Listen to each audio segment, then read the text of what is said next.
I spent some time at the seaside without incident. Oh, there are people the sea doesn't suit, who prefer the mountains or the plain. Personally, I feel no worse there than anywhere else.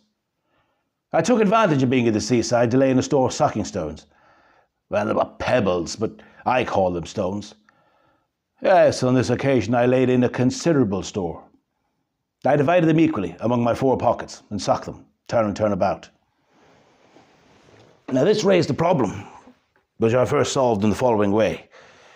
I had, say, 16 stones, 4 in each of my 4 pockets, these being the 2 pockets of my trousers and the 2 pockets of my greatcoat.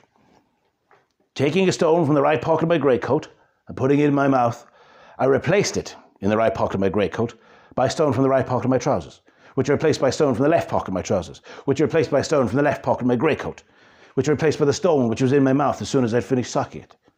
Thus, there were still 4 stones in each of my 4 pockets, but not quite the same stones. And when the desire to suck took hold of me again, I drew again on the right pocket of my greatcoat, certain of not taking the same stone as last time. And while I sucked it, I rearranged the other stones in the way I have just described, and so on. This solution did not satisfy me fully, for it did not escape me that, by an extraordinary hazard, the 4 stones circulating thus might always be the same 4, in which case, far from sucking the 16 stones turn and turn about, I was really only sucking 4, and always the same turn and turn about. Well, I shuffled them well in my pockets before I began to suck, and again while I sucked before transferring them, in the hope of obtaining a more general circulation of the stones from pocket to pocket. This was only a makeshift, and could not long content a man like me. So I began to look for something else. And the first thing that I hit upon was that I might do better to transfer the stones 4 by 4 instead of 1 by 1. That is to say, during the sucking, to take the 3 remaining stones in the right pocket of my greatcoat and replace these by the 4 stones in the right pocket of my trousers, and these by the 4 in the left pocket of my trousers, and these by the 4 in the left pocket of my greatcoat, and finally these by the 3 in the right pocket of my greatcoat, plus the 1 as soon as I'd finished sucking, which was in my mouth. Yes, it seemed to me at first that by doing so I would arrive at a better result. But on further reflection, I had to change my mind and confess that the circulation of the stones 4 by 4 came to exactly the same thing as the circulation 1 by 1. For if I was certain of finding each time in the right pocket of my greatcoat 4 stones totally different from their immediate predecessors, the possibility nevertheless remained of my always chancing upon the same stone within each group of 4, and consequently of my sucking not the 16 turn and turn about as I wished, but in fact 4 only, and always the same turn and turn about. So I began to seek elsewhere than in the mode of circulation. For no matter how I caused the stones to circulate, I always ran the same risk. It was obvious that by increasing the number of my pockets, I was bound to increase my chances of enjoying my stones in the way I had planned, that is to say, one after the other, until their number was extinguished. Had I, say, 8 pockets, instead of the 4 pockets that I did have, that even the most diabolical hazard could not have prevented me sucking at least 8 of the 16 stones turn and turn about. Truth is, I should have needed 16 pockets to be quite easy in my mind. And for a long time I could see no other conclusion than this, that short of having 16 pockets, each with its own stone, I could never reach the goal I had set myself short of an extraordinary hazard. And if at a pitch I could double the number of pockets, were it only by dividing the pockets in 2, with the help of a few safety pins, let us say, then to quadruple them, it was more than I could manage. And I did not feel inclined to go all that trouble for a half measure. For I had my full of measures this stage, after all this wrestling and wrangling, and to say, all or nothing. I finally reached a solution, inelegant assuredly, but sound.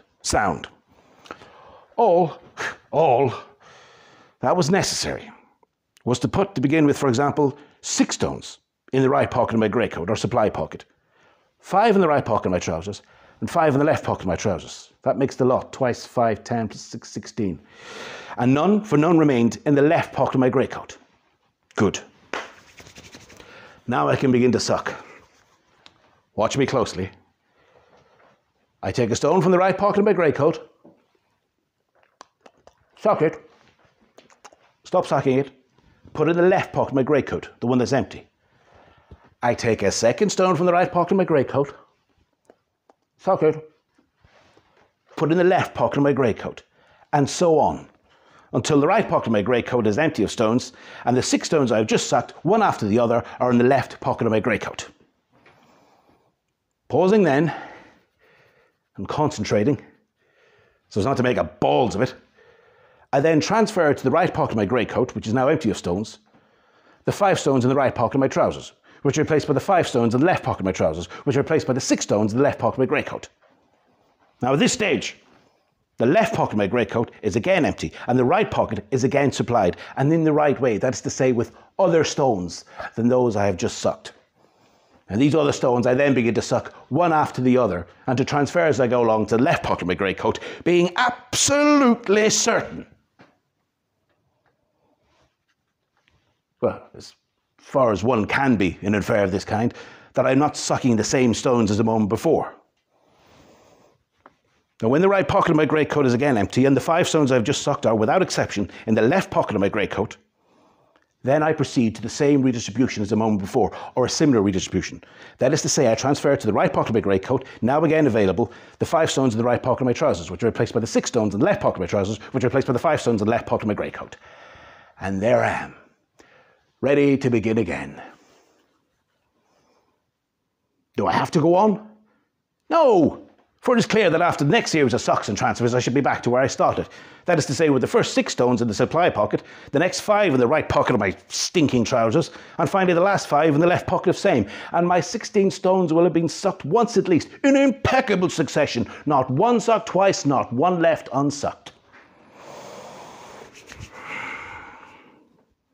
But deep down, I didn't give a tinker's curse. It was all the same to me whether I sucked a different stone each time or always the same stone till the end of time, for they all tasted exactly the same. And if I had collected 16, it was not in order to ballast myself in such a way or to suck them turnabout, but simply to have a collection, a supply, so as never to be without. And the solution to which I rallied in the end was to throw away all the stones bar 1, which I kept now in this pocket, now in this pocket, and which of course I soon lost, or threw away, or gave away, or swallowed.